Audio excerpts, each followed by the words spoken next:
మన ధర్మం మన సంస్కృతి ఆధ్యాత్మిక ప్రహేళికకు స్వాగతం. శ్రీరాముడిని నీ తండ్రిగా, సీతాదేవిని తల్లిగా, అడవిని అయోధ్యగా భావించి హాయిగా వెళ్ళిరమ్ము అని సుమిత్ర ఎవరితో పలికెను? లక్ష్మణునితో. అయోధ్య నగరం నుండి శ్రీ సీతారామ లక్ష్మణులను వనవాసం చేయుట కొరకు రథముపై ఎవరు సాగనంపిరి?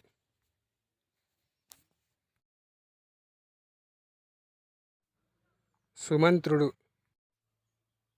అయోధ్య నగరం నుండి వనవాసానికి బయలుదేరిన సీతారామ లక్ష్మణులు మొదట ఏ నదిని చేరుకున్నారు?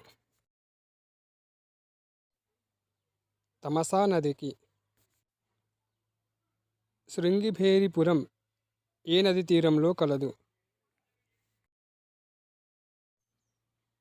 గంగా నది తీరంలో. శృంగిభేరపురమునకు అధిపతి ఎవరు?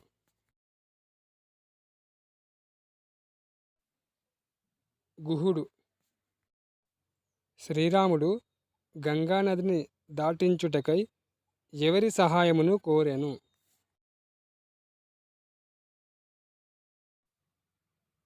గుహుని సాయం.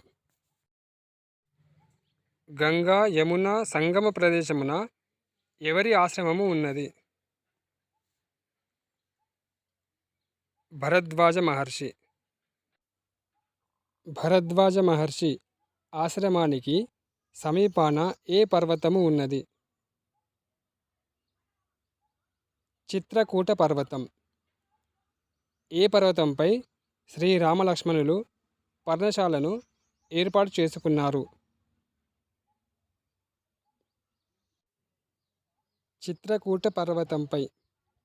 రామాయణంలో రెండవ కాండ పేరేమిటి?